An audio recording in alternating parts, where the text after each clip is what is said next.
Hello भक्तों, तो कैसे हो आप सब। आई होप कि आप सब बहुत अच्छे होंगे और मैं भी बहुत अच्छी हूँ। तो जय करोली महादेव, शंकर महादेव की जय हो। और मैं अपने गुरु जी को दंडवत प्रणाम करती हूँ और अपनी गुरु माता को दंडवत प्रणाम करती हूँ। तो आज का मेरा टॉपिक आप थंबनेल देखकर ही समझ गए होंगे, लेकिन आप कहीं पे भी वीडियो स्किप ना करें, क्योंकि कई बार ऐसा होता है कि आप थंबनेल देख लेते हो और वीडियो स्किप कर देते हैं, लेकिन वीडियो आप पूरी पूरी देखें। और कई लोगों ने मुझे कमेंट किया था, लेकिन मैं उनके कमेंट का जवाब देती हूँ। हर एक वीडियो में मैं उनका जवाब भी दे देती हूँ। तो प्लीज़ आप वीडियो को पूरा देखा करें, तभी आपको सारी चीज़ें समझ में आएंगी, वरना आपको समझ में नहीं आएंगी। तो वीडियो को कहीं भी स्किप ना करें और वीडियो को पूरा देखा करें, तो आपको समझ में आएगा। और मैं आपको बार बार यही कहती हूँ कि मेरी वीडियो को आप और भी लोगों को शेयर करें, ताकि और भी लोगों का भला हो सके। क्योंकि कई बार ऐसा होता है कि वो लोग दरबार जाते तो ज़रूर हैं, वो वीडियो नहीं देखते हैं बहुत लोगों की, लेकिन मैं बहुत सारी एक ही वीडियो में बहुत सारी चीज़ें बता देती हूँ आप लोगों के लिए, और आप लोगों के लिए ही मैं बनाती हूँ वीडियो। क्योंकि मेरे साथ भी जो अनुभव होता है वो भी मैं आपके साथ शेयर करती हूँ। जो मेरे साथ जो गलतियाँ हुई हैं वो आपके साथ ना हो, इसलिए मैं आप लोग के लिए वीडियो बनाती हूँ। और आपके साथ जो लोग जुड़े हैं आप उन लोगों को भी शेयर कीजिए, जो आपके फैमिली मेम्बर हैं आप उन लोगों को भी शेयर कीजिए। तो इससे दरबार के लिए जो भी चीज़ें हैं वो जान सके, जो भी नियम है वो उनको पता चल सके। क्योंकि ऐसे बहुत लोग हैं जो जुड़े हैं, लेकिन अभी भी भरोसा तो है कहीं ना कहीं उन्हें अनुभव होता है, लेकिन वो रास्ते से डगमगा जाते हैं। तो बेचारे लोगों को थोड़ा सा अ, एक भय का भी अनुभव रहता है। तो आप उन्हें ज़रूर शेयर कीजिए, इससे आपके लिए भी भला होगा और पुण्य का काम भी होगा, अगर हम किसी की हेल्प करते हैं तो चलो, आज का ये टॉपिक था कि एक मुझे कमेंट आया था कि दीदी मेरे पास पैसे नहीं हैं और मैं वनडे हवन कैसे करूं। तो देखो, वनडे हवन आप कर लेते हो तो भी बहुत अच्छा है, लेकिन ठीक है आपके पास पैसे नहीं है, आप नहीं कर पाते हो, तो वनडे हवन के लिए भी गुरुजी ने कितनी अच्छी एक रास्ता निकाला है कि अगर आप मथुरा से अगर आप दरबार तक अगर पद यात्रा करते हैं, ठीक है, बीच बीच में आप वीडियो बनाते रहिए, वहाँ पर आरती चल रही है तो आप अपना लाइव आरती भी सुनते रहिए, ताकि आपको हिम्मत मिलती रहे। बाबा माँ का आप नाम लेते रहिए। ऐसे कई लोग पद यात्रा करते हैं, तो आप अगर वहाँ से करते हैं, दरबार तक आते हैं, तो फिर गुरुजी फिर आपको मिलते हैं। आप वहाँ पर बताइए कि मैं पद यात्रा करके आया हूँ। आप छोटा छोटा वीडियो भी बनाते रहिए, ताकि ऐसे सब पता भी चलता रहे। तो फिर गुरुजी आपको वनडे का पुण्य हवन देते हैं, महाहवन भी आपको मिल जाता है, जो जिससे रोग कष्ट करते हैं। तो ऐसे भी आप कर सकते हैं, ठीक है। और काशी बनारस, जो काशी विश्वनाथ है, आप वहाँ से भी पद यात्रा कर सकते हैं और वो दरबार तक आप आ सकते हैं। वहाँ से भी आप कीजिए तो भी आपको वनडे का पुण्य हवन मिल जाता है। अब यहाँ पे शंका ये है कि पद यात्रा करने से कैसे वनडे हवन का पुण्य मिलता है। तो मैं भी आपको ये बहुत ही अच्छे से विस्तार से बताती हूँ। तो देखिए, जब आप पैसे कमाते हैं, तब आप दिल, धन, मेहनत और दिमाग और समय इतना खर्च करते हैं कि बहुत मेहनत से आप पैसे कमाते हैं। तब उस पैसे को हम गुरु को देते हैं और यहाँ पर हम वनडे हवन करते हैं, ठीक है। कहीं ना कहीं हमने वो भी तो मेहनत की ना।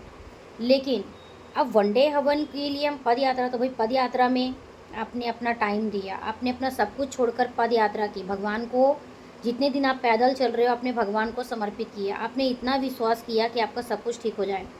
तो आपके रोग और कष्ट और आपके भगवान वहीं से ही सुनने लगते हैं और रोग कष्ट वहीं से कटने लगते हैं, ठीक है। फिर वो आवाज़ जो होती है वो भगवान तक जाती है कि आपके पास पैसे नहीं, लेकिन फिर भी आप तन मन धन और टाइम अपना दे रहे हैं, तो भगवान तो आपके उसी टाइम से ही सुन लेते हैं। फिर वो आपको पुण्य मिल जाते हैं। अब आपको समझ में आ ही गया होगा। फिर रह जाती है छोटी मोटी चीज़ें, जैसे रुद्राभिषेक, वो आप कर लीजिए, थोड़ा बहुत आप भले का काम कर लीजिए, किन लोगों को खाना खिलाना है, क्या करना है, थोड़े बहुत पुण्य हैं वो आप कर लीजिए। अगर आप कुछ नहीं कर सकते हैं तो आपके पास एंड्रॉयड फ़ोन है ही, तो आप दरबार की वीडियो शेयर कीजिए। जो नियम है अर्जी लगाने का 100 रुपया का, वो तो आप ज़रूर ही कीजिए। क्योंकि जैसे ही आप दरबार के अंदर आते हैं ना, आपकी प्रोसेस आपके जो भगवान है सुनना आपके चालू कर देते हैं। आप जो बोलते हो जो करते हैं दरबार आपका सुनना चालू कर देते हैं। आप 100 रुपये का जो अर्जी है, जो प्रसाद है, जो जो सब कुछ सामग्री मिलती है वो आप लेते हैं। जो आप बोलते हैं कि मेरे ये रोग कष्ट हो जाए, दूर हो जाए, ये जो कष्ट हैं वो दूर हो जाए, और मैं क्यों आया हूँ वो सब आप बोलिए। बाबा के लिए भी अर्जी लगाइए और माँ के लिए भी अर्जी लगाइए। आपकी पद यात्रा हो जाती है फिर भी आपको ये अर्जी लगानी पड़ती है। अब जितने बार आते हैं उतने बार तो आपको अर्जी लगानी पड़ती है, मतलब जब जब आप आते हैं तो बाबा जी आपकी ज़रूर सुनते हैं और आपको पुण्य देते हैं। फिर उसके बाद की जो प्रोसेस है, फिर जो छोटा मोटा फिर निकलता है, इसके बाद आप करते रहिए। बस बाबा से जुड़ जाइए और श्रद्धा मन से जुड़ जाइए। जो मांगिए बहुत दिल से मांगिए और जो मांगना है आप संकल्प डेली करिए। जो आपके रोग है वो आप करते रहिए, ठीक है। ये तो आप पद यात्री के लिए जो फ्री में करना चाहते हैं। फिर है कि एक ने मुझे कमेंट किया था, एक भाई ने, कि दीदी मैं बहुत असाध्य रोगों से पीड़ित हूँ, मैं कैसे संकल्प करूँ। तो देखिए मैं ये नहीं कहती कि अगर आप नहीं बैठ सकते, शायद आप बैठने में असमर्थ होंगे, अगर आप नहीं बैठ सकते हैं तो क्या आप लेटे हुए हैं तो आप हाथ को बांधिए और बाबा माँ को याद कीजिए। जो आपको रोग है वो आप बोलिए और बाबा माँ को याद कीजिए। जो रोग हैं आप वो बोलिए और बोलिए कि जिन स्मृति कारण ऐसे हैं रोग है मेरे, वो नष्ट करने की महान कृपा करे जड़ से, वो स्मृति। क्योंकि गुरुदेव भी बोलते हैं स्मृति के कारण ही आपके रोग बनते हैं। आप खुद देखेंगे आप धीरे धीरे ठीक होने लगेंगे। और जब आप बोलते हैं तो पानी भी लीजिए, पानी में आप बोलिए और उस पानी को आप पी लीजिए, ठीक है।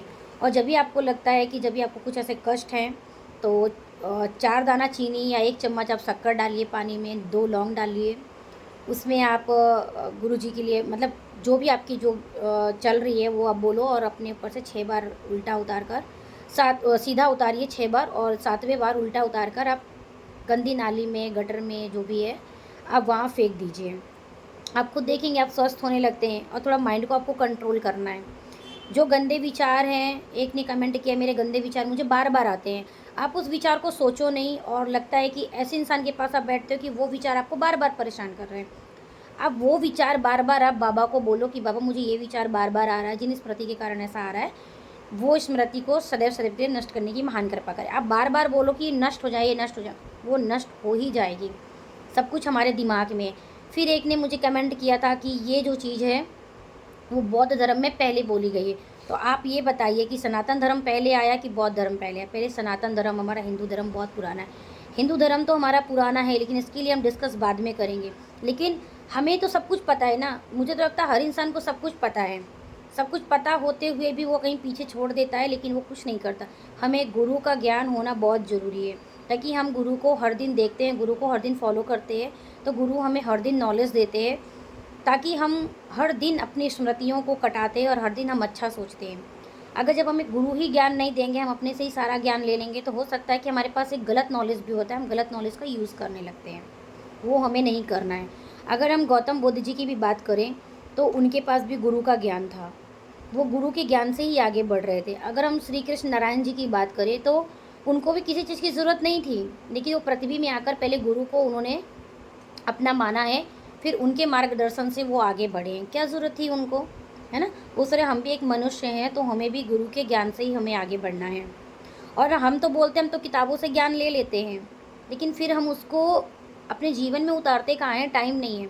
लेकिन हम अपने गुरु को एक ऐसा बना लेते हैं कि नहीं, अगर हम अगर ध्यान नहीं देंगे तो हमारे साथ गुरुजी नाराज़ हो जाएंगे। ये हमें दिमाग में स्टोर कर लेना है। तो हर दिन हमें गुरु को याद करना है कि आज हमारे गुरुजी ने क्या बोला था। वो चीज़ हम बोलकर आगे बढ़ते हैं तो वो हमारे लिए एक आत्मबल और एक आत्मनिर्भर हो जाता है कि हमें ये चीज़ करना है। और हमारे गुरुजी को हमने अपने मन और हृदय में धारण किया है, तो हमें उनकी बात माननी। जिस तरह हमारे जीवन में अपने माँ बाप का होना बहुत अनिवार्य है, उस तरह हमारे जीवन में गुरु जी का भी होना बहुत अनिवार्य है।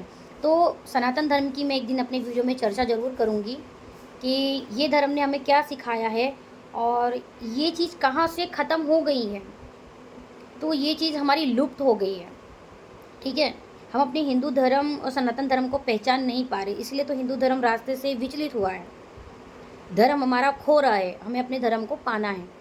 तो हमारे धर्म में ऐसी बहुत सारी चीज़ें हैं जो हम अपने धर्म में अपने आप को खोज सकते हैं, अपने आप को हम पा सकते हैं। हमारे गुरुजी ने वो बताया है। और मैं अपने प्यारे गुरुजी को बहुत बहुत धन्यवाद कहती हूँ कि मुझे बहुत अच्छा अनुभव दे रहे हैं और मुझे बहुत अच्छा, मेरे दिमाग को बहुत अच्छा मजबूत करें और मेरे हृदय को मजबूत करें। तो बहुत बहुत धन्यवाद गुरुजी।